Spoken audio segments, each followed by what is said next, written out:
winners culture. It's all said and done.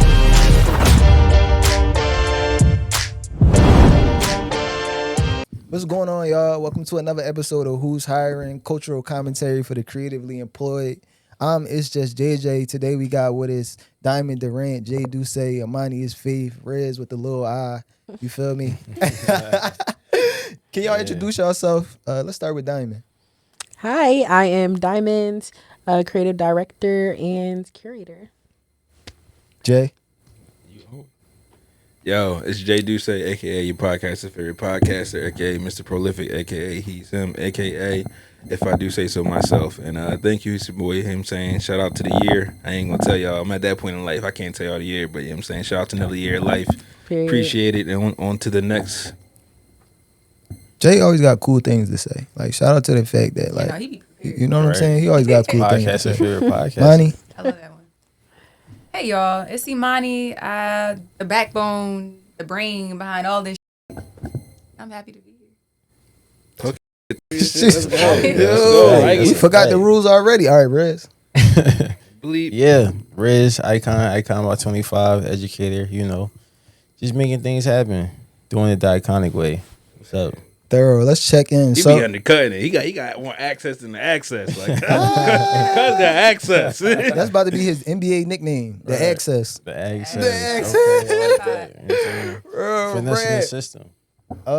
But yeah, let's check in. How's everybody doing today? How's everybody feeling? I'll go first. I feel good. I feel like we had a really good episode 1. We had a really good like we put this whole thing together well, and I'm excited for people to see the fruits of some of the labor. Shout out to Dylan on the pictures. I feel like he cooked them joints, and shout out to everybody for the thoughts that they've put into this network, into this project, because I feel like it's all coming together. So I'm happy about that, and I think that you know, personally with the business, for those of y'all who don't know, once again, it's just JJ. I'm the founder of The Winners Culture. You know, we do videography, production, platforming, programming, and all those things are about to start in March. You see what I'm saying? And so it's like it's coming to the pinnacle, really the start of our season. So that's always exciting, especially here in Philly, being able to work with some of the youth and some of the institutions and nonprofits that are instrumental in pushing the culture forward is always an exciting thing. And I'm happy to have, you know, help to build something that's able to help build other things. So, you know, that's how I'm feeling. It's fire. Jay, what you thinking? I was trying to get some behind the scenes real quick. I think you heard. He just got some new Ray-Bans for his birthday. Happy birthday, brother. Hey, oh my God. Happy birthday. They say the people Jay who Duce. got meta glasses are the ops and work for the It is Fed. giving surveillance. Little bit. What? Definitely. I never know He's if you super record. anti-surveillance state, but he got the glasses. Cameras pointing at But us he right got now, the glasses that's The watching. glasses on my face is the issue. But he got the glasses that's watching. Meta Your phone's glasses watching. really You draw the got line. 6 cameras right there in your Yo, pocket. It does open up a whole just other world. It you does. know, Like, Yo, for the people who wear glasses, did they used to call y'all 4 eyes?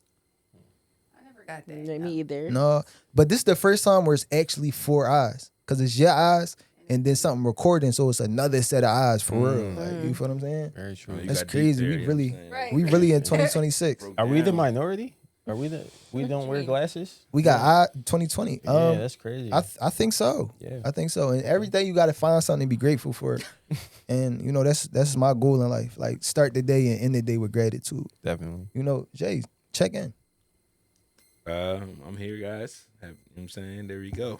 On to the That next. was terrible. That was terrible. I don't have a lot for you in that. It was your birthday. Yeah, You just did you just was producing at the Hey, man, Sullivan it's been a long Trust. year. It's been a great. Yeah, that's- there we go. I'll that give you too. that. The I had a year great- just started. Hey, we had a great day working my birthday. It was a good time. You know what I'm saying? Shout out to Sullivan Trust. Shout out to all the grantees and award winners. And it was a good time, and I enjoyed that shoot. So yeah, that was that. And yeah, Everybody We're take singing that y'all as a learning praises. lesson. Do not let your friend off the hook. When you trying to communicate and they not trying to communicate, make sure they communicate. Thank you. Okay. You feel me?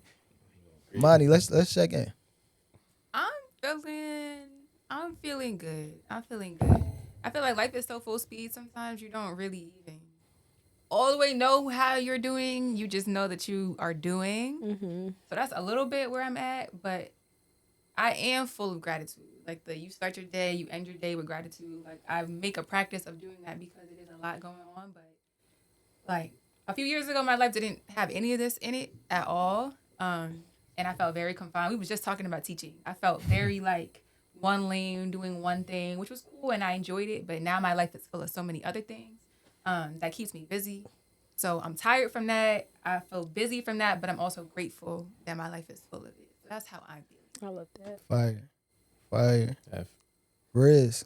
I feel like I'm trying to balance being present and being prepared. Like I always want to like process things before they happen or while they're happening, but I just want to be present in the moment. But just being prepared so when I show up, I don't have to think. I could just do. That's kind of where I'm at right now because it's a lot going on. It's full speed for sure. When people say how I'm doing, I like to just say I'm cool, and that usually is enough. So, yeah, Thorough. yeah. I love that. For me, I agree with Imani. It's definitely been a lot going on, but I feel grateful and happy, honestly. I feel like I'm in a very transitional period, but I've been getting all the signs, honestly, that everything I'm doing is exactly what I'm supposed to be doing, and I'm just grateful for that. I feel like, I don't know, I feel like the past 6-7 months of my life has been the right yeah, no, it actually has been like, I will say the craziest last 6 months ever in terms of like unexpected stuff, challenges, all of that. But I feel like I'm really like over the hump of it, and like now I'm like light at the end of the tunnel, and things are coming together exactly how they're supposed to. I don't know if y'all ever had a situation where, I don't know like how spiritual y'all are or how much y'all believe in signs, but I don't know if y'all ever had a situation where y'all asked for a sign and then it came almost immediately. So then it just be like, oh yeah, everything's this is what I needed. So that's where I'm at. Yeah, I got a good sign, and I'm feeling good about everything. What was the sign? No, it's cool. Yeah. No, Bro, because no. I'm trying to put it say, out what if there. her sign my sign? No, I can. So I can. what if share- I missed the think that's how sign? that works. Yeah, what I'm saying? exactly. It's more It's the point definitely that No, she not. intentionally It's didn't definitely say the not. sign. But And what I then will say though you go, is, what's the what sign? I will say is that the way JJ asks questions is always going to take it one step further than what you was initially going to say. And if you open the door into that next question, it usually opens a next level of the conversation that you wasn't initially thinking of. But you also can feel free to be like, no, the door was closed on purpose. Exactly. Right. Exactly. No, JJ loves asking questions. But I can say the sign I can keep it pretty vague. But essentially, a brand that I adore and like that I pretty much literally when I was in college, if you would have asked senior year Diamond, I would have told you that was my dream company to work at. They hit me up for a project through my agency, and I think it could be just to think about like my first client under my agency being a brand that, if you would have told me 7 months ago, if you would offer me a full-time job there, I would have said yes. Okay. It's just crazy. And it also was just at a perfect time. Like I really was like, God, send me a sign. And then my phone literally lit up with an email almost immediately. I was like, okay, so yeah, I'm just excited. And hopefully in a few weeks, I'll be telling y'all the actual name and be like, it happened. But just, yeah. That's what, just I'm, pray for me. that's what I'm talking about. That's You see what crazy. I'm saying? We get excited on who's hiring. That's what I'm right. talking about. You feel what I'm saying? Because if you was there in the trenches, you gotta be there for the mountaintops. You see what I'm saying? Fact. Yeah, Turned up. that's what I'm talking That's about. fire. I don't You want to feel tell what you I'm nothing saying? no Inferno. more. I Yeah, don't. that's a sign for everybody. That's a sign for you. Mean that's my Yeah. sign too now. No. Yeah. You see what I'm saying? Hey, yo. I just stole my sign. No, that was good though. But before we transition, I do want to ask y'all one question as a little icebreaker question, right? You know, in an era where, you know, there's so much going on and there's, you know, a lot of people doing a lot of hustles. We got to find different ways to make money. I want to know from y'all, like, what's one thing that if we catch you doing, that means you at the end of your rope? You feel what I'm saying? Like, like you down on your luck. It's several of them things. I'll start it off. I'm gonna start it off. If you ever see me being a mover, like in a moving van, taking somebody's furniture from one place to another, No, Oh, wait. So you're not helping me move tomorrow? no, I'm gonna help. I'm gonna help you. You see what I'm saying? But we in dire situations. Right. It came down to it for real. I'm gonna take a It's picture coming of you down to tomorrow the with a wire. box What they and say be on like, TNA? Tom It's got coming hard down to from. the wire. Make sure he got gloves, a mask. I'm you know coming what with I'm saying? everything: gloves, a mask, goggles. You That gonna shit see is me looking dusty. like. Why do you need all You see what I'm saying? that? That shit is dusty. I'm trying to tell you, if you see me in these conditions, I'm under conditions. You see what I'm saying? What for y'all? Like, what's y'all? If you ever see me in a cashier line with at a register, it's saying up. You know what I'm Yo, y'all saying? is so funny. I the money up. You know Y'all what I'm are saying? funny. I up. If you You see Jay and Lowe's? It's not in Lowe's. Ain't nothing wrong with Lowe's. I don't At give me all, nothing. Ain't- mind don't get us wrong. personal It's just thing. it's a personal path. You feel what Yeah. I'm saying? It means I went the wrong way on a one way. That's If all you it ever means. see me Like, in a fast food restaurant, because I swore I never would. So that's one. That's a good one. side Man. note, me and Jay used to work in a fast food It restaurant. wasn't. See, why It was you- Ruby Tuesdays. Ruby Tuesdays not fast food. I used to Not make fast food. I used to make the Thank you. salad. Thank you. What you used to do? What you was doing? I on don't. Ruby I've never. I Tuesdays? haven't seen the Ruby Salad Tuesdays in They don't years. be in the cities for real. Yeah. I did a bunch of the I started salad bar. I did the whole. I did it all. I was getting some bread. They He paid was. same week. You know what I'm saying? Shout out Ruby Tuesdays. Get your check on Friday. What about y'all? My mind immediately went to the fact that I dance, right? And whenever I tell people randomly that I meet out, especially men, that I'm a dancer, their mind immediately goes to one place. So if you actually catch me in one of them clubs, some went left. Some That's went a good left. one. So you saying if you dancing in the club for money? Yeah. Yeah, some went left. She's saying, and look, just like Diamond, she's not saying no more. All right. Some went left. You think it would be good though? Like, See, Go ahead. Yes, she I would. said she not saying. You see, I tried to signal. You know what I'm saying? He said bypass. Missing the signs. Missing the signs. my fault, my fault. For me, probably working retail, just because I have been working retail literally forever, probably since I was about 15, 16, and did that all the way up until college. Like at one point in time while I was in college, I was working at Nordstrom's and Zara at the same time. So I don't want to work retail again. I used to be working doubles there. So I think everybody should, because it teaches you good customer service, but I never want to do it again. Like I've earned my stripes in the retail world. Yeah, I had to think, T-Mobile man. good I money. really had to think. Because, like, if we a little, I go back. But y'all make commission. Yeah. Yeah, I don't Plus know. I hourly, mean, plus it's salary. it's been. I feel like I didn't hit rock bottom so many times, bro. But like, I'm not going back to sales. I'm not going back to retail for sure, or food. You know, but I learned a lot from them, so I don't know. I just can't see me turning back. And I said I can't do the trap, so that would be the moral complex right there. But I'm saying if you yeah, I catch don't know. Riz Maybe down DoorDash, K&A. maybe Uber. All right, y'all, let's get to work. So for today's question in the Let's Get to Work segment, it comes from the idea that you need 7 streams of income, according to Yahoo Finance and the IRS, in order to be a millionaire.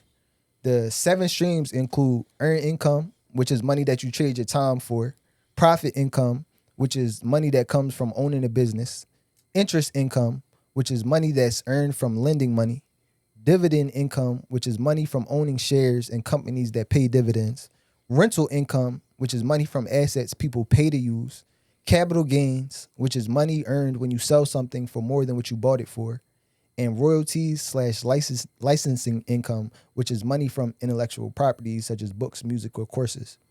So how do y'all feel about the concept of needing 7 streams of income to be considered wealthy, especially in our current climate when so many people are doing so much, and the pressure to be financially viable via a whole bunch of different hustles is the current trend, I would say. As somebody who was raised on this ideology, it's kind of work smarter, not harder. Like in 7 streams, you can take one business and get 7 streams out of it. And things we do, you rent out equipment, that's one asset. You invest in stocks, you open your company up to people invest into, you take investors, another income. You merchandise, another income. You like you can layer in these different ways, and then in that list, it makes sense you need those specific ones, but you can double up a couple of those. You can run 3 different businesses and use that as your initial revenue, then have stocks in certain places. Like And the initiative of getting there is more about how you scale. The point of it is scale. So like if you think you're gonna work anywhere at a job and you keep riding through the company and you'll get to $1 million in your pocket, by the time that's a thing, it's not even a thing anymore. So like you to get there, and it's all about when you want it as well. So like the 7 streams kind of gives you initially you can kind of forecast when that million's gonna hit your pocket. So like you can watch your different assets, and it's also a fail safe. So like a lot of this, like even in the loan part where they said there, because in the, like you want to be like I didn't think about being a loan giver, but now in looking at this family trust business and those informations, you can give out loans. So like those are ways that people in the top 1% been doing it that way for a long time. So like it's just all about how you look into business. Like a lot of people want to say, I want to do this one thing my way and then I'm cool, but like to have the life you kind of need to have, like that worked maybe 60 years ago, but to have a life you need to have to where you kind of comfortably and financially stable, you probably need a couple more, at least 3. You need at least 3. But peep this real quick as we get into this though. The first 2 is earned income and profit income. So earned income being a 9 to 5 and profit income being a business. Just that, like if we just stop at 1, 2. But you employ yourself, so like you, that's what it's like in working hard smart, like you the business, but you're an employee of it, but then you're also the owner of, like, you know what I'm saying? You get paid as an employee, then you get your dividends as an investor if you're working a 9 to 5. But if you're not working there, then you can go work for somebody else. So like let's say I own my own business and now I work for you. Boom. Yeah, a lot of people don't view that, but that's a good point, Jay, that you mentioned. It's like you have to view yourself as an employee of your own company, and that's how you can properly pay yourself and all that stuff. That's important. But I agree. I think it's a little bit outdated. Like I don't necessarily believe that you need 7 streams of income to be rich or to be a millionaire. But I do think multiple streams of income is important. Like I do, because I think essentially like what you were saying, JJ, it's like how can one person, and I'm not saying it's impossible, but if you're telling me that you work a 9 to 5 or I won't even say 8 9 to 5. If you work 9 to 5, whether it's for your own company or someone else's company, you also have your own business in there somewhere. You're also a landlord. You got properties. You also have intellectual property as well. Like that's like it's kind of like what we were talking about the other week. It's like a jack of all trades is really a master of none. At some point in those different things that you're touching, something is falling short. You're just one person. Like, but you know, obviously, the much more money you have, you can hire out. You build teams. You build systems. But yeah, 7 is just like crazy to me.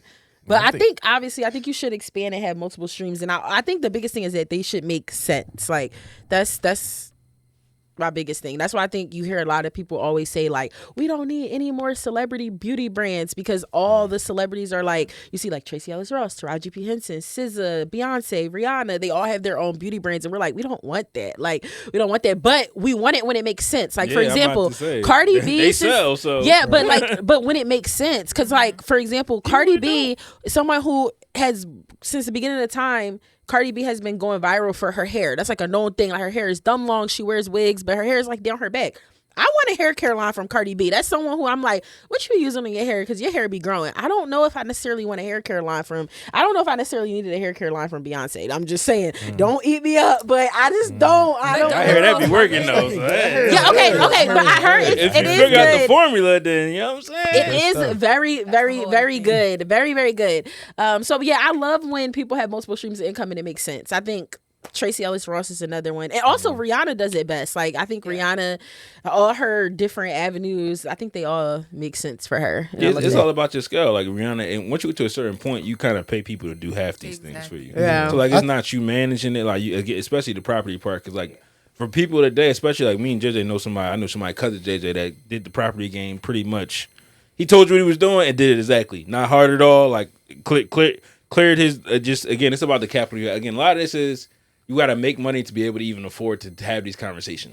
So like if you're not making money 8 9 to 5, then it's gonna be hard for you to get another stream because you ain't got no time, you ain't got no money to do it. So like for me to even get half the stuff, I had to at least be making enough money in my 9 to 5 to be able to spend a little bit extra on some other stuff. Facts. So it's all about how you look at it. I do think of the questions though of like one, like time spent. Like if you are working for yourself, you do have to invest time into your own business and also investing time into your 9 to 5. So how do you have time to then create a system for someone to jump into and do what you already created the foundation for? And then my other question is like, everybody wants the best, right? You said we want Cardi B's hair care line, maybe not another celebrities, but then some people will say this celebrity is the best, that person is the best. So that does create competition. But like, how do you, if everybody wants the best, can all 5 of us have the same business and be profitable? You know, how much room is there really in the market, because everybody feels like there's only room for one. Yeah. So that would be like my double question. Yeah, I think that question is all about how you define success. Like, it depends on what you want out the market share. Like, if you think you got to be Walmart in consumer goods, I think you're gonna have a hard battle for the rest of your life, because they're not giving up their market share. They whole life is about not gaining more. They're gaining micro percentages, but that's what they want to get. That little bit more. So like, you fighting that game. But if you carve out your little 20% as market share in your little own community in that one area, like, again, like, in some of these things, it's just about sustainability. Like, hey, you could be a landlord if you can only manage one rental property with 4 units. Then hey, that's 4 units of income constantly throughout the rest of your life. That's 4 incomes constantly the rest of your life. So like, in a situation where this seems so difficult, it's really just about scaling where you want to put your time and energy. Like again, I was about to say this too. You can invest in your friends. Like Bron James is kind of somebody that he got 7 streams from Rich Paul, Maverick Carter, the other homie that does this, my mom, my girl business, my kids business. Like, I'm just investing and they pay back the dividend from my initial investment. So like, in those situations, it's all about like because you in our time, that could be your time and energy too. Like, it ain't gotta be just your money. Like, you can go help somebody build some shit, and now you at the top with them, and now you go help somebody else build something.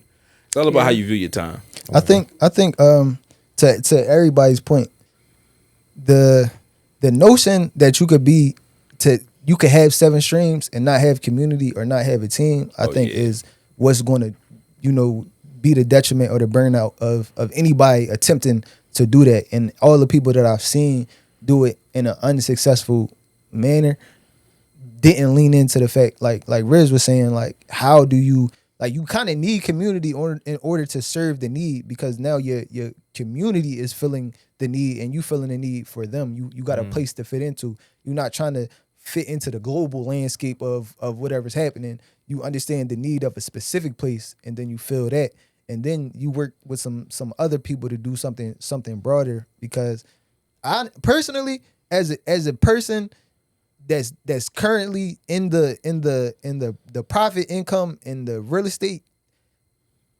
the other 5 can almost forget about. Like, the other 5 can almost forget about. Like, my personal aptitude for this is like capped. You feel what I'm saying? So like, when I look at the joint and it say 7, I'm like, oh, I don't. It's discouraging. Yeah, like that. Yeah, it feels. Yeah, but Monty, I want to let you pick up on that, because I know you was.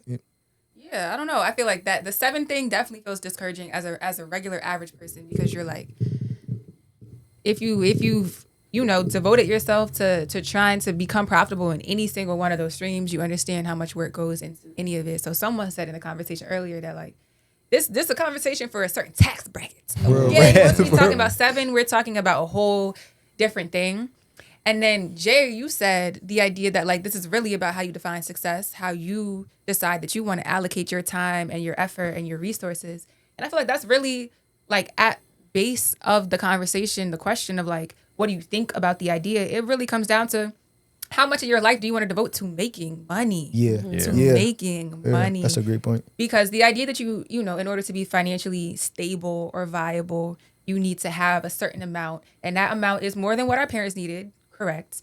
But that amount is some like astronomically high number that needs to be continuously growing, and that's the only way to be stable. I feel like that spits in the face of, the foundation that's been laid for each of us ancestrally, generationally. It's just like, we don't come from astronomical, generationally growing wealth, but we here. And, we wealthy in a lot of other ways. Like, we still experience abundance but 7 streams just seem like it's aspirational to that point of like wealth that is beyond my personal grasp of like what money is, what it can do. And it just is so far outside of my range that I can't aspire to it. I also spend a lot of time around extremely wealthy people, and I understand that it's still so much that wealthy people don't have. They're just humans too. They parents didn't love them either, or didn't treat them right either. You know what I mean? So like the aspiration of 7 streams seems like it's about achieving a level of wealth that most of us haven't even. Millionaire, like, But and that's beyond- like if you want to be a Yeah, if you want millionaire. Right. That's Do y'all feel like? To be a millionaire. Now, That's I the feel like this is a good question though. Do y'all feel like a marker of success for you personally is to be a millionaire? No. I'll get out the way real quick on this one. Because again, with we might say something great about your parents. And if we had our parents' time, we would be in these different conversations. Like the market has changed so much, the economy has changed so much. Like in our time span, the world has went through a massive overhaul. Inflation is the worst it could ever be. So like what we doing now, if you were your parents' time, you'd be up. Right. Like in what we do, you be up like in those situations. So like it's giving yourself some grace in those areas to be like, yeah, like the world is I'm also up against the world itself. And as far as like being a millionaire, I think it's all about how you own your own life. Like in a situation, like I learned a lot from like how athletes get they right market managers. So like, all right, you gotta have a car, so why not own a leasing agency?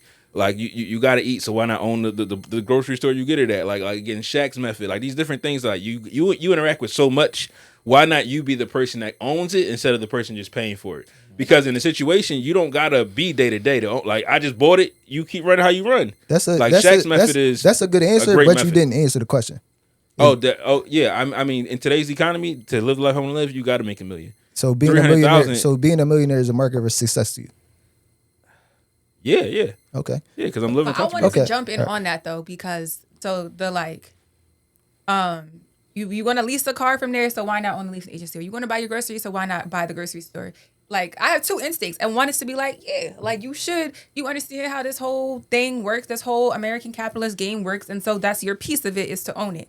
And then the other part of me is like, you don't have to, and like someone else could, you know what I mean? Like you owning everything. And obviously, it's a long stretch between you own everything and you own the grocery store. But like this desire to own something just because you can, not because it makes sense, not because you're passionate about it, not because it flows from you naturally, but simply because you can and because that's the way to make money. Seems like it's a slippery slope between the Walmart capitalist greed that we're talking about and you being a person that's just trying to play the game. So it's like you do actually have an option. It's not just why not, if you lease the car, you could just own the leasing agency. There is an actual question there. I don't know what the question is, but there is an actual question there for you to ask yourself. Do you think our desire to own everything, or like any person's desire to own everything is like a colonist capitalistic desire? Like that it comes from the nature of what America is?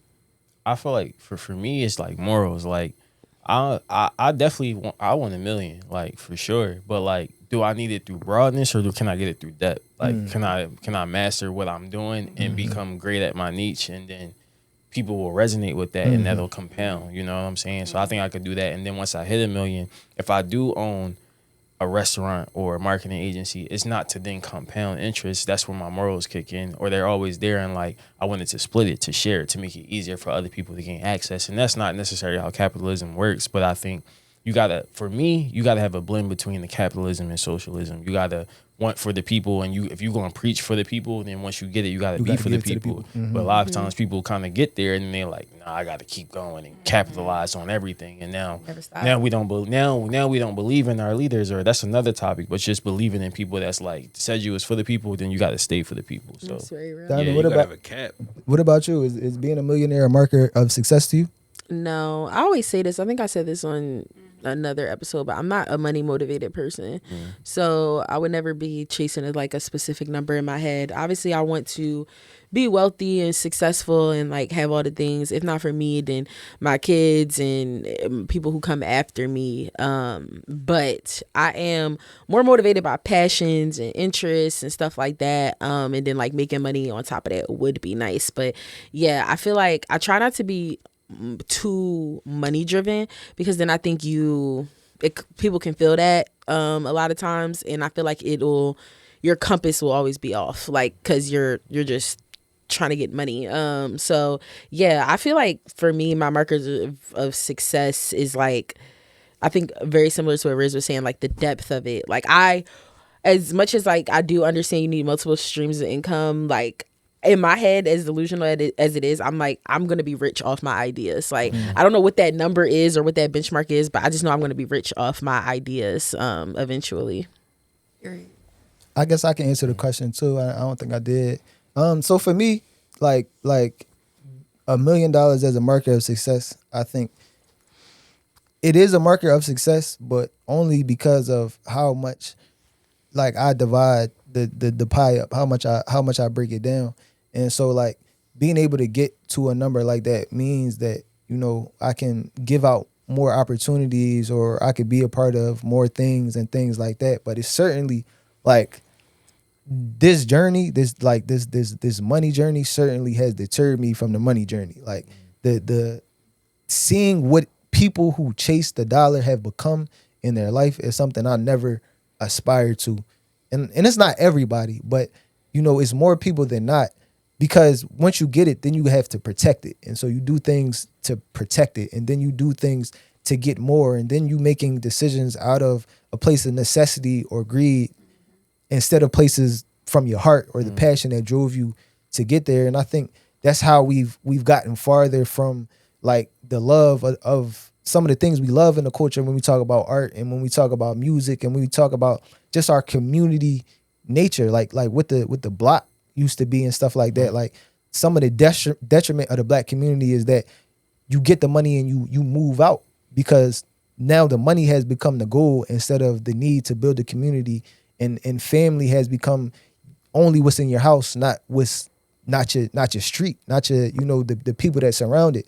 I didn't grow up with a whole bunch of siblings, you feel what I'm saying, or like a whole bunch of extended cousins. So my family, or what felt like my extended family, was my friends and my friends' family and auntie from up the block or uncle from across the street and whatever. And so everybody looking out for each other was what family was to me. And I think that the people that made decisions to leave and turn their back on that structure, ultimately we pay the price for it, because, you know, we feel isolation, we feel disconnected.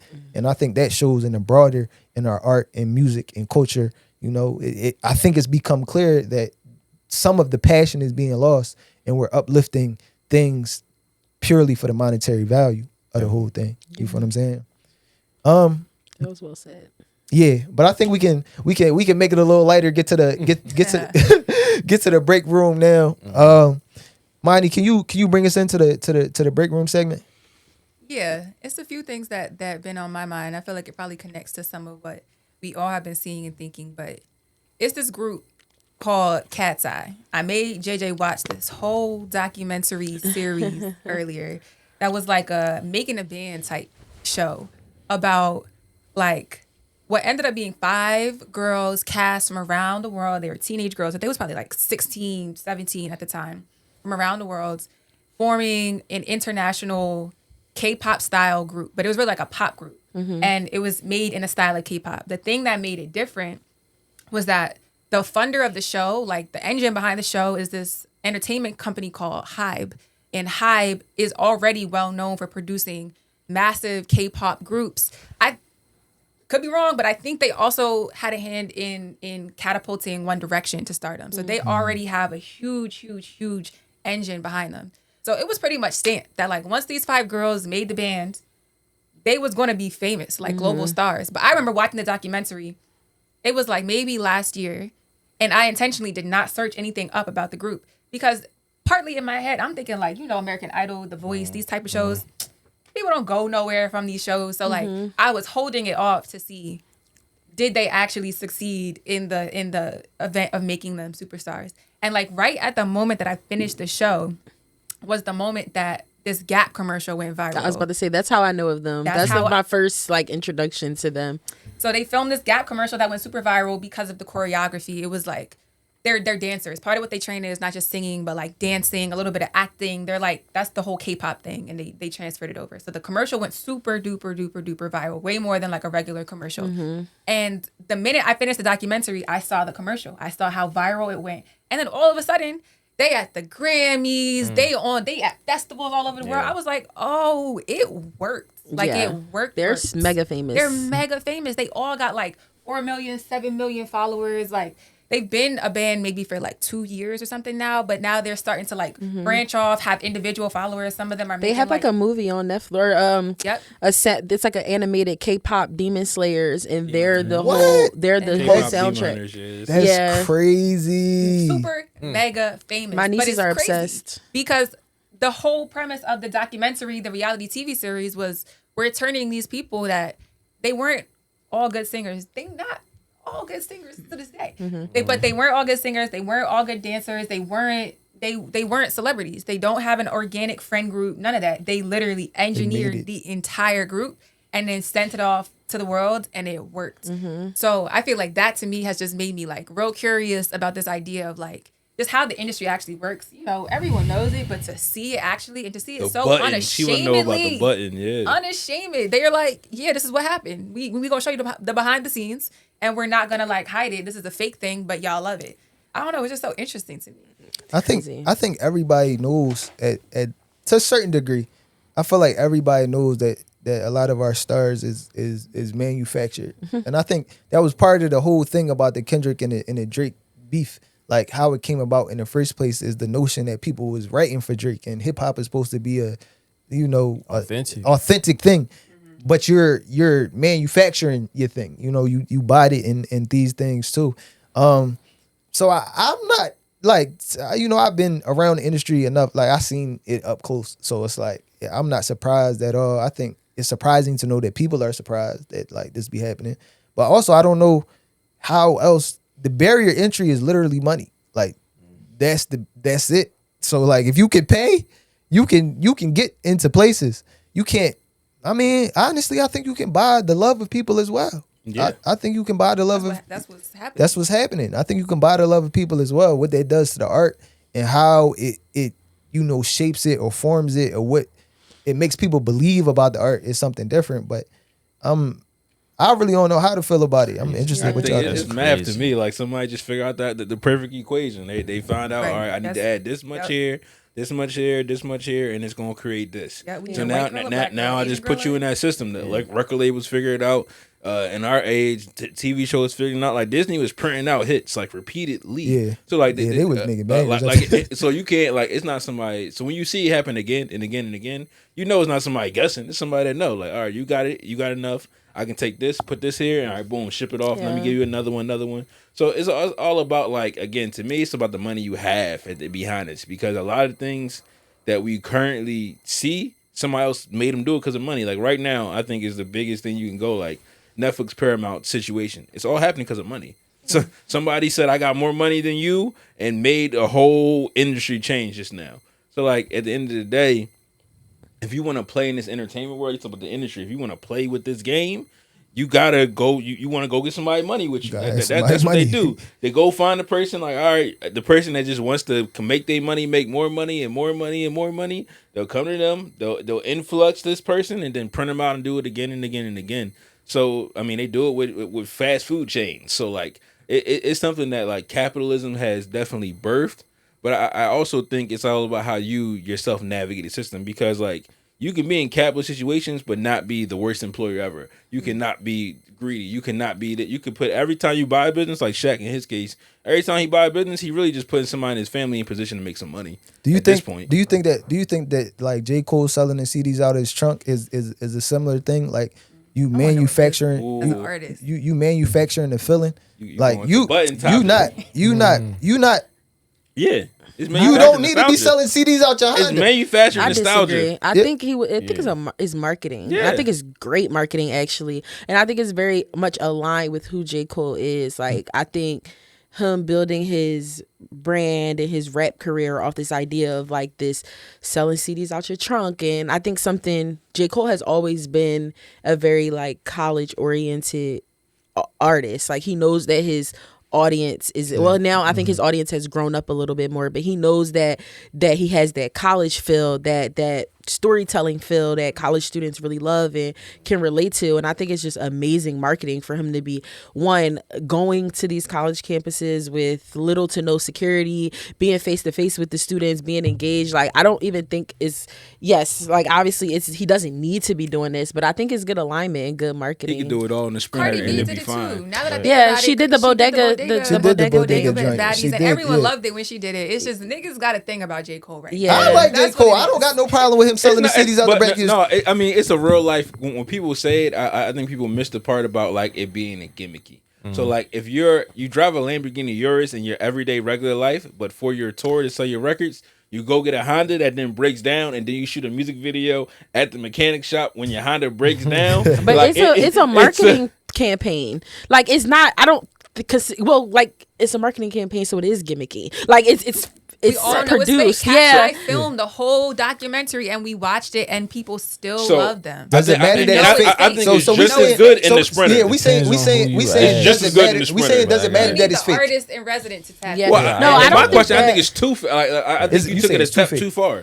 I don't think you need the Honda. I think in the sprinter, we love J. Cole. You would have been fine. You could have hit every city. You could have sold more merch. You could have sold more CDs. Like in the situation, it's somebody like trying to manufacture So the who- perfect but- thing for the okay, algorithm. okay, but because you hold on, want. hold on, Let me real finish. quick. I just want to finish my Yeah, thought. go ahead. The perfect thing for the algorithm. So you manufacture enough because you want this part too. The hate of it as well. So you want the good love of J. Cole, but also I want the nigga Joe Budden yelling like, "Oh, why is this nigga in a Honda?" Because I get both sides. Ain't that marketing though? Yeah. But who? But All attention. what I'm trying to say is, who is authentic then? Like if J. Cole can't, my fault. No, go ahead, go ahead. Riz. Like, So it- so my only thing is I think you can manufacture fame, you can't manufacture reputation. And I think that's where they're getting it mixed up is even with Cat's Eye, you can do all the things to get them popping and get them known, but you still can't change what people are going to think about them. I think there's a certain people like the youth, they're going to be a little bit gullible. So if they see them all the time, they get familiarity, they're going to be like, I'm obsessed with them. I see them all the time. Yeah. They don't know what to think of that. But I think with our childhood, it's like there seemed to be some level of authenticity in the people that we gravitated towards. So like we could believe their story versus like seeing that it was that's definitely a mixie because like it was still manufactured. But I think the ones that all the way cut through that's going to last a long time, there has to be a certain level of authenticity there.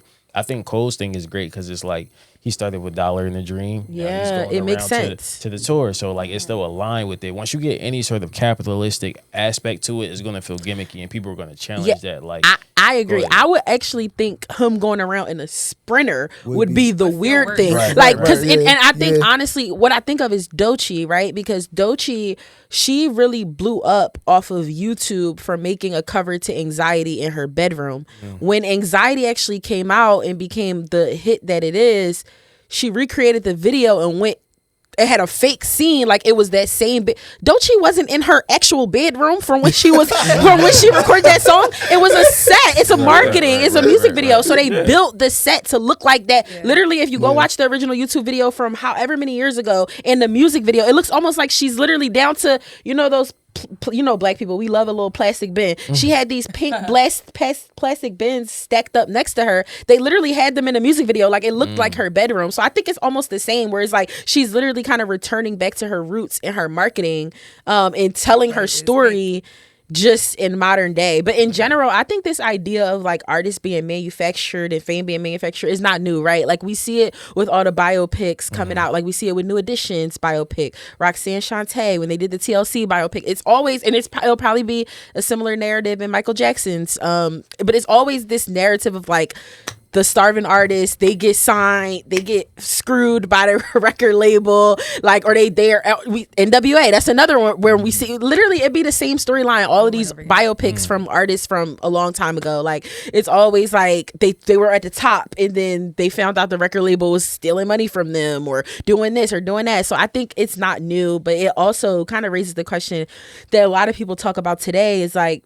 artists and celebrities are much less talented than they were back in the It day. definitely feel And like like that. people are always like, these celebrities give us nothing. Like because the girls are not, when it comes to like R&B and stuff like that, the girls are not doing singing what down. Beyonce could do. They're not like, and obviously that's okay. Like, you're not, everyone doesn't have to be that, but they're not on stage performing and acting and singing and dancing and doing full out routines anymore and having stage production and stage design. Like, that's not a thing how it was back in the day, where I think the level of talent that you had to break through, because the threshold to be famous is the same way, and probably even shorter and smaller than athlete, like being an athlete. Like, to be famous off your music is literally almost like 1 to 2 to almost maybe 1 to 3%. Like, very rare. It's a million artists out here, but very few actually break through that door of like, I'm famous. Like, I'm famous. And I'm not talking about just, oh, I got a trending sound on TikTok. I'm talking about like real fame.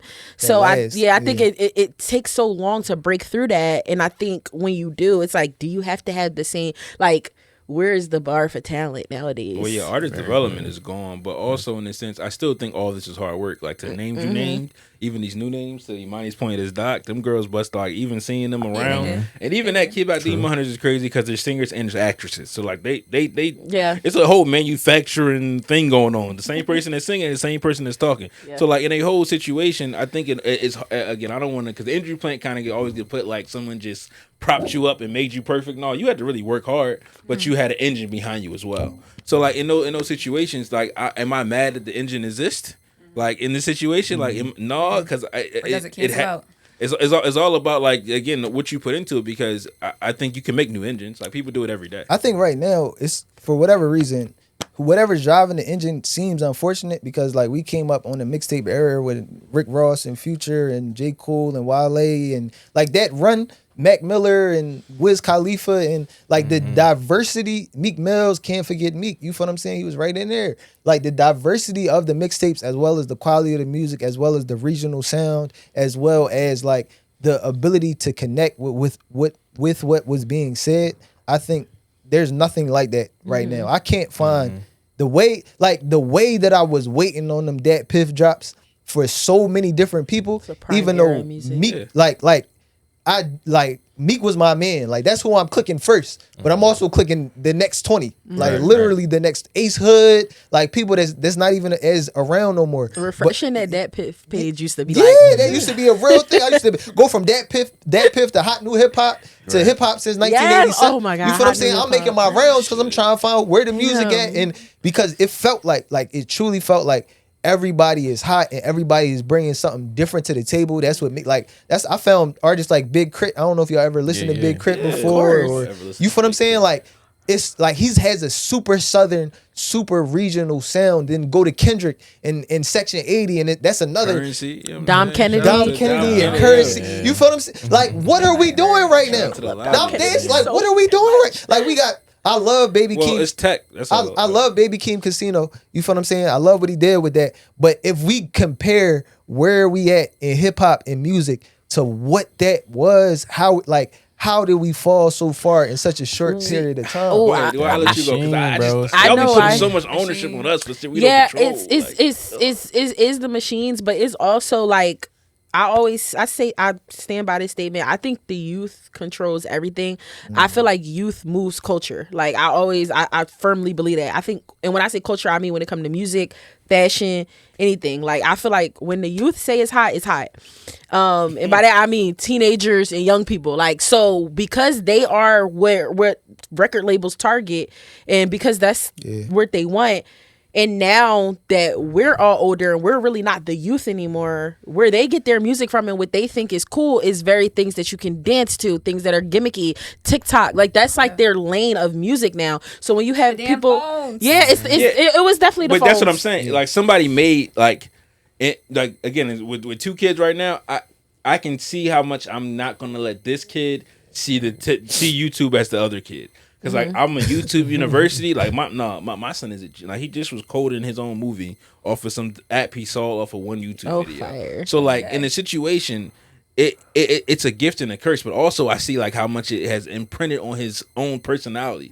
So like again, like to your point, you said exactly, but it's also that person that saw that and said, all right, I control the kids. So they've been watching that now since they get out of here. They get the YouTube, the songs is picked from Great Cheese Corners, Coco Melon, and then they transfer that into the streaming services, handpick, make the playlist for you, put it in the video for you to hear in the background, and now that's your favorite artist. Like someone has manufactured the whole experience. For us, we still got an experience. Like you had to go and listen to all the videos on MTV Jam. And you had to go to the studio. I'm not that old, but I remember CD stores right before they came in Walmart and Target, and they was gone. You had to go listen. Like, oh, this album. All right, do I want this new album? No. All right, let me go listen to this one real quick to get a feel. But now it's somebody manufacturing. You hear it before you even know what it is. It's in the video of just a kid playing Minecraft right now. They playing the Yeet record. Yeah. Like, so like it's all like somebody's doing this. Is all I'm saying. Like, it was cool when we were coming up. It was cool to tell stories through music. Not saying it's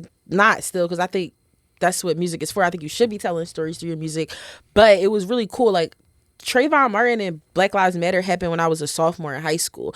Around that time, it was socially, like, if you listen to J. Cole, you were like the cool kid. Like you were socially conscious and you were woke and stuff like that. Now, like when I say the youth really control everything, they got grown adults that's 50 plus, like doing this to dances and stuff like that. But that's just because we see it all the time and the kids put it everywhere. So now we doing it. I'm doing this and like to any song, like any song. And I think it's cool. There's talent in like the Zeddy Will, for example. Like that's somebody I think of when I think of like TikTok music. Like there's talent there, and that's what the kids really love. But because the kids love it, and because when they are the people who spread and move stuff and make numbers and money happen when it comes to streams, I think that gimmicky sound is there, and it's like kind of imprinted now into what we're listening to. It just feel like it's no diversity, and they all telling the same. One of the reasons why I feel like when I was working at Tech, when I was leading the music program, or when I was an engineer at 524 or Milk Boy, or any of the places I was an engineer at, and I'm recording the young boys and they doing drill music, the story is the same. Like the story that you're telling is exactly like the last story that I recorded is exactly like the story that I recorded yesterday. Like you was on the same, like you was on the same block. You did the same drill with the same gun. The clip fell the same way. Like you feel what I'm saying? Like I'm crying. If you algorithm, bro. If you're going to tell this story, because if we originality, it suppresses originality. Yeah, that's right. It's picking what you see. Like again, to Don's point, like the kids get to pick, but now I'm only showing the kids this. Forget all these cool kids playing the guitar that might have happened on Vine, or why you might get to like Justin Bieber popping off. That don't exist no more. Them kids don't get to see that. You gonna see right here is a funny AI video now of this kid playing, and now I'm shoving it in your kid face 94. That's a fact. That happens to all of us though. It's not even just the kids. The algorithm does literally all of us. Like it tailors it based on what you are interested in, and it shows you that. All women think the same way. All the men think the same way. Like it's like how do we? But you can dictate it though. Once you see it, you can dictate. That's the difference as an adult, though, is that you have the ability to pick and choose to understand what I want what's to going accept on and what I don't want to accept. Versus a kid, if it keeps coming across your screen, then it's like I'm gonna just be a fan because when I go to school or wherever my social security is at, this is what we talking about. And do I fit in or do I not fit in? Then that comes back to your personal, like, do I care to fit in or do I not care to fit in? You know what I'm saying? So I think that's where you said, like, the amount of exposure to YouTube. Do I continuously expose my kid to YouTube? So, like, yeah, you got to be up on current events, but, like, you should also be creating what's current versus just consuming what's current, because what you're consuming is manufactured. I agree. That's a great point. Yeah. Something I think about really quick though, I think in general we are in like a very dance era of music, a very especially rap. Like I think the success of Kendrick Lamar from 2024, it might, I don't think GNX.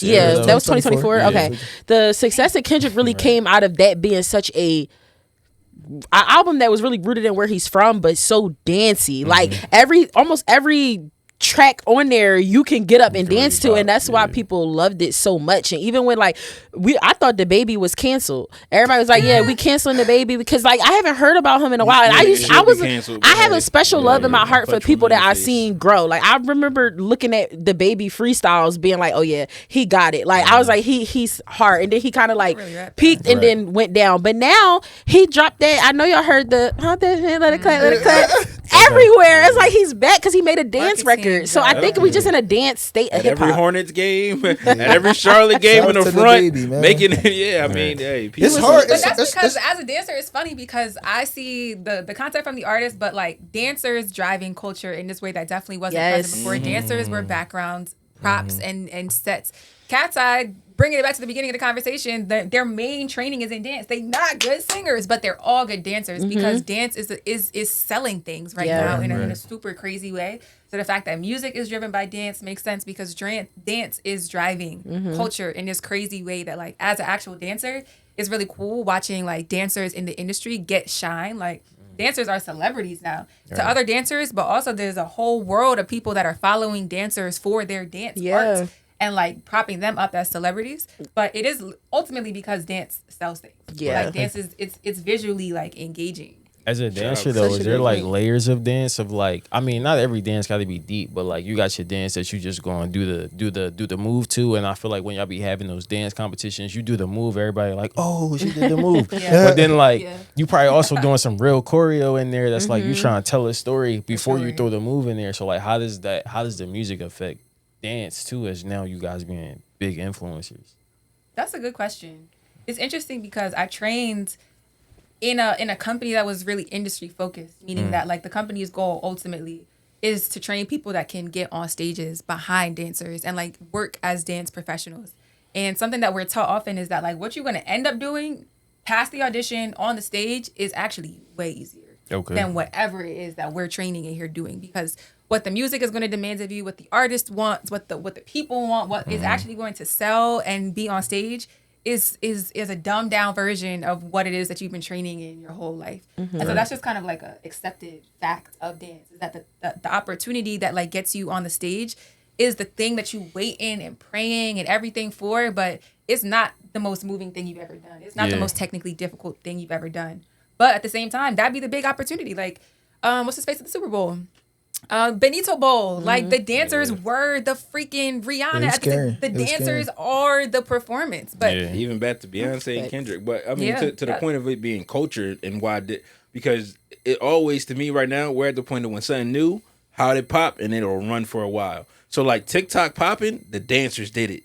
Like at that time when TikTok took off, it was that community of dance that trend that took the app off, and now it had culture had to wrap around it. So now culture wrapped around dance. So now everything comes back to that place because we saw super success with TikTok, but more than anyone had the time with our current social media platforms, where Instagram changed their whole platform. Snapchat does the same thing as TikTok now. YouTube has a whole shorts feed. So like and what popped that off was dance. So now in music, the whole thing goes back to like, can they shake something to this? somebody dance? So like if they can't dance to it, then it don't matter to us right now because of where the culture's at. I think that selling out. one thing I noticed from this conversation like that we just had, and I think is partly in part to the audience, is that once you give somebody something, they don't really want nothing else other than what you gave them in the first place. So like when we was talking about J. Cole, like why he need to be selling out the back of the Honda, because truthfully we don't want to see him selling out the back of the Sprinter, because it's like that's not what you gave me, that's not what I know you for. Like I don't want to see that, and that seems like a consistent thing. And it's another reason why artists in our current age find it harder to meet sustainability, because if you came in dancing, that's all I really want from you. And when I'm tired of dancing, I'm tired of you, because I don't want nothing else from you. I don't care if you can give me more. And that's why I really respect what Baby Keem did, because he met the culture where it was at. I'm gonna give you these dance records. I'm gonna let you bounce. I'm gonna let you bop, but I'm not gonna let you get rid of me, because I'm gonna tell you my story, and I'm not gonna let you dictate when I'm gonna do that. You feel what I'm saying? Like you waiting for this Baby Keem album that makes you dance and that's whatever unconscious, and I'm gonna give you the opposite, because I understand that to actually stick around, we need something that's more rooted in community and storytelling. And on that note, we gonna move on to let's bring something to the table. Monty, you got it for today. all right, Pick y'all. up on your Cat's Eye point. No, it's not. It's not going to connect to Cat's Eye. All right. What I want to bring to the table is, so I just seen this app. I forget what it's called, but it's essentially an app that allows people to make videos using AI that strongly resemble scenes from like movies and TV shows that already exist. So like it was people making like fight scenes between like Tom Cruise and somebody else, but it's like Tom Cruise exact likeness. It looks like it's straight out of a movie. So my question is, if you did not know that a show was AI, watched the first season, loved it, found out afterwards that the show was AI, and they dropped season 2 and season 3, are you watching season 2 and season 3? Hell no. No. What's your reason? I'm not. I mean, for me, I started watching Marvel Secret Invasion for the same thing. They use AI in the intro and outro, and it just, you could feel it felt off when you first watch it, but the whole series was convoluted. But like, I can't support stealing. Like for me, I feel that way about ideas, concepts, anything. Like because I'm blackly black, and it's deeper than that. Like how you always say with me, it's deeper than that, because that like, was for me, fire. For me, black people, that's the all white people made for us was the U.S. Patent Office to steal our ideas. So like everything you saw is usually a black person had the concept first for me. So that, and being in my mind, I can't steal from nobody else. Like, because it just feels wrong. It feels going against like who we are. We are the creators. We the innovators. Like, we change the world every time you look around it. Even when at the lowest position, we change the world. So like in a situation of stealing from it, I can't get with AI and that factor of the stealing as like it is a tool that helps you create certain things. Because like even in this, it's just using the tool somebody already made, like face swapping, CGI faces, de-aging. All this existed already, and now they took the AI is training itself on the tools we made as humans. So like in a situation is that, but it's the part where it's pulling. So like what Imani's screaming is they're just pulling movie scenes and digitally changing the faces and the backgrounds, and the same thing like the volume. Like right now, the volume is a big piece of technology that they use on The Mandalorian and so many new films because it was so fire, where you pretty much just stand in front of a TV screen and we can put anything behind you. So now all the AI is doing is they know you on the screen, they can change that in itself, because they recreate, they go on and reconstruct it from the backwards. So I'm not for AI in the matter of that when it comes to creating actual things. I like it more for like tasks. Like it's a good project manager. It's a good assistant, but like as far as it creating content for me, I can't support that. But I'm an artist. But you love season 1, and just for everyone else, the answers, that's the premise of the question. You loved season 1, and you later found out that it was AI. I'm gonna be wondering about how I didn't peep.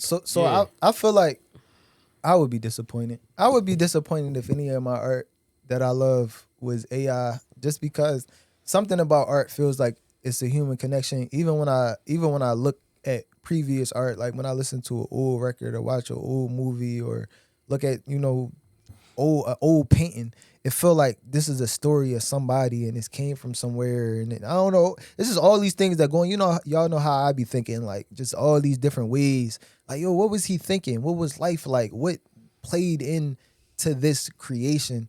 What did you have to go through? I even think of that like when I watched Denzel be an actor. Like, what were you doing to become this Viola Davis? Like their performance in Fences, like, move me in such a way. It's only two people. Like there's nothing going on here except y'all talking for real. Damn, Fences was But good. the depth of y'all characters like move me to tears, because I'm like, not just what y'all were doing, but like what did it take for y'all to become these people? Mm-hmm. So like I would feel, even when I watch like Tubi or Lifetime, and they corny. They not even that for real. But it gotta stay that way. I still think though. But like, AI could do a Tubi movie like that. But this is what AI I'm could saying though. definitely do a But this is what I'm Tubi saying though. The corniness of it is the humanity of it. Is the difference that's true. between them and Denzel. And there's value in that, which is why Fences moved me to tears, because I watched the Tubi movie before. So I know what this could be. Like, but you carried for real. So if I found out that happened because of a computer, I feel like it takes a dimension out of it that's a human experience that just shouldn't be. Now, if I grew up in a whole world that was surrounded by AI, if I was young and I seen AI and that's just what it was and that's just how movies was made, maybe that's how I would feel. But we got artists like Tupac, ain't gonna feel like right, though. Tupac rap. Like, it come from his heart. Like, it don't even come from his voice. It come from his heart. Like, and it's not creating. So like at a point, like if it's shut down to the point AI is only making it, you're only getting remixes of other stuff at a point. Mm-hmm. So by like year 10, we would definitely know it's not sustainable. And no. It's evolving though. It's evolving. It's not making new things. It's evolving. I think there's gonna come a point getting where we clearer don't at know. what you see, but it has not made a new thing. But what I'm telling you is AI has been out in this capacity for a year, 2 years. Yes, and as crazy evolution of it. I'm just telling the crazy part about it is I just was watching a video on AI, like on YouTube. I was watching two different ones, and it was talking about the compounding nature of what it, because basically what's going to happen is AI is going to start making AI, Yeah. and when AI keep making AI, by the 10th generation of AI making AI, what AI creates is going to be beyond human comprehension. We're not gonna know the difference Yeah. soon. Like that's just clear. You can see it now. Like I actively remember the day I walked into work and Riley, shout out Riley, but he literally was like, "Yo, have you heard of ChatGPT?" And I was like, "No." Right. And he literally pulled it up, and I have seen it evolve. There was a point in time, a lot of people forget, there was just last year a point in time where ChatGPT didn't know anything from like 2022 and up, and then now it's super current. You can ask them about something that happened yesterday, and ChatGPT is gonna know it. So I think it's forever evolving. There's some, and as somebody who is in that age group where like grew up on MySpace, been on social media my whole life, there are certain things where I don't know if it's AI or not. Like it started to get to a point where it's like, it used to be a point where I was like, oh, this is AI, but now I really struggle sometimes figuring out what's AI and what's not, to the point it's like fake news and fake headlines now that just I'll be like, okay, I don't know, I don't know if this is But real. that's what I'm saying. That stuff, the altering of real reality to get you to see something is there. But I'm saying in the creative world, at a point, it's gonna be. It looks like it's not it. Like if I'm saying if the people stop creating, like So right you now, think the AI right gonna now, get worse? I'm saying if you humans stop making, AI is going to be at risk. It's playing obsolescence because it needs, like Diamond said, it's telling you what happened yesterday. But once humans, like at a point, that's what I'm saying, they firing everybody getting laid off, and if the movie companies and entertainment field say, all right, we don't need human beings anymore, the computer is just making it. It's going to be a point to where, all right, it's not making it good enough for human beings anymore. That's what I'm saying. As someone who, I feel like, to Imani's question, one, no, I wouldn't watch it. Similar to what everybody else said, because I feel like I am a true cinephile. I respect the sport that is film and storytelling. So I just wouldn't. I'm the type of person like that watches a lot of really good TV shows have it where they do behind the director's like lens at the end, and they break down shots and scenes and why the director said to do this. That's my favorite part of a show. Like Task, we were just talking about Task on HBO Max. Task does that at the end of every episode. They take you behind the camera and you get to see the whole crew. And Euphoria used to do that as well a lot, as they used to have little breakdowns at the end of each episode, which I love personally. I learned so much in those little 3-4 minute snippets that they be putting at the end. And I think that's just what it's like. When I think that's why we have things like Oscars, and that's important to people because it's really a celebration for the entire cast and crew that put on this thing, like JJ was saying, like poured their all into this thing. But I am in agreement where like I think that if you are in the creative world and you are not leveraging AI in a way that is smart, you're not smart. Like AI is here and is 100% here to stay. And there are many, many AI platforms. If you're just using ChatGPT, you're not smart. Like there's so many things that can set you up for success in a creative way, and that can make your systems faster, your work load just easier. Like I think people should be leveraging it in a way that makes sense for them. But I agree with Jay. I am 100% not in support of any type of content creation or stealing of work or taking artists' voice and using it for something, taking SZA and putting SZA with Tupac. Like I don't like stuff like that. Like that stuff is when I think it gets extremely creepy. Like I'm not here for that. At all right now. And music, it's top of the charts is AI music right now. Yeah. So like it ain't.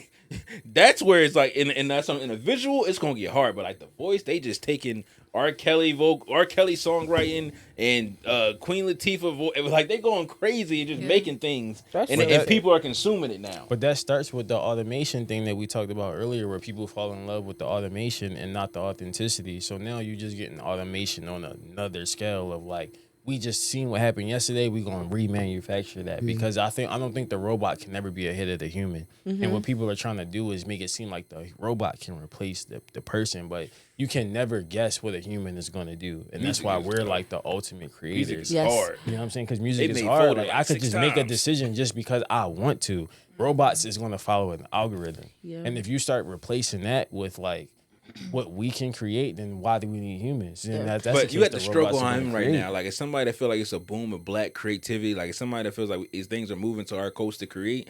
As we make more, they're going to train more. So, like even in that, like, Folded was the biggest song of the last year. AI done made Folded 6 different times. So, like, Man, we don't need in the that no more. situation, it's like, yeah, once you make the greatness, they going to say, all right, thank you. Yeah. That's So why we basically- falling in love for the remix, man. Do something original, Right, like it original. replicates Yeah. like the what's been done, but it doesn't push it forward because it can't create the next new thing. Yeah. Which Exactly. maybe it can, I don't know, but that's not what my understanding of what AI is. It falls in line with what y'all are saying. It Yeah. replicates. Like if we got Jordan, we don't need another Jordan. That's why we got LeBron. And then we could talk about LeBron versus Jordan. We don't need Jordan versus Jordan 2.0. That was Kobe. Right. And then we seen what happened with it. So it's Now, like Sean you Anthony don't want to Edwards, keep. like, they want You know what I'm the same saying? person. People want the same thing, but he's not. He from Atlanta. He's not Yeah. from North Carolina / Brooklyn. Like Yeah. he's a different breed, and that those little nuances is the human intricacies that make Anthony Edwards, not Jordan. Even though he's Jordan-like. That's a good point. You just kind of reminded me of my original point about AI, where I do think that in order to use AI in a smart way, you need a smart human behind it. Like you need a lot of people like are just copying and pasting from ChatGPT, and they need to stop. People are just getting on. Yes, Human right. behind Like, they it. need to Human stop. behind it. They need to stop, and it's not Delete just the people who M-dash use and the emoji M-dash. trash. Okay, I will say because I'm a avid M-dash user. I don't like that For people sure. are like if you use M-dashes, people are accusing you of using ChatGPT because I just really It's the like correct combo. grammar. But however, I do think that a lot of people are just copying and pasting. A lot of people are not even talking to ChatGPT how they need to and giving it a lot of the information that they need to. I think a lot of people should be treating it like a robot and essentially feeding it important, essential information for you to get whatever you need to get done in a way that makes sense. And I think a lot of people are not using it that way. They are just getting on ChatGPT and being like, "What's the answer to this?" And I feel like that's terrible. You the And robot. it's deeper than that, and that's because America made people dumb. But like, Yeah. But each of these things contributes to that whole, just like the weakening of how we think about things. And honestly, that's why us doing this together is like part of us strengthening up our like brain real right. muscles and Real right. keeping it going and like and hopefully spreading something that encourages other people to say like, all right, it's other people out here that like are thinking, that are conversating, that are like going beyond copying and pasting from ChatGPT in life. You know what I mean? So that's why I feel like this is like an important space. I'm grateful. Excellent. go watch So- Corridor Digital. They got ways that you break down. You can spot AI and everything. Like they keep making Corridor it as Digital? Corridor Digital. They do it for visual right, effects. that's our like listeners. Hold on. Let's connect. So we gonna wrap this up with the last segment. The let's connect segment where we give y'all some resources to help y'all in y'all daily lives. Clearly, Jay Duce want to start it off. Yeah, I thought we was rapping already. But yeah, go ahead. Corridor Digital, they got a couple different videos breaking down spotting AI in film and television and on like different documents. They just dropped a good one like a week ago. But there's also some other resources that I can tell you what's AI, so like you're not kind of tricking yourself in it. So like just make sure you're educated and how you navigate this new future because it's here to stay. Is all I'm telling you. It's here to stay for at least another 2 decades. Say the name. What's the code again? Corridor Digital, they do Corridor a Digital.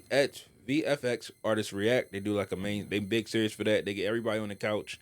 They kind of one of the few people highlighting creators in that realm because like as you know, just like in music, writers, producers, your name really don't get put. Like you only hear about like in Ryan Coogler's name, you hear it to him, but not the cinematographer. So there's someone that highlights the behind the scenes people that make these movies happen, and they do a good job of highlighting some things you can spot to see that it's fake. So go check that out. Right. Anybody else got anything?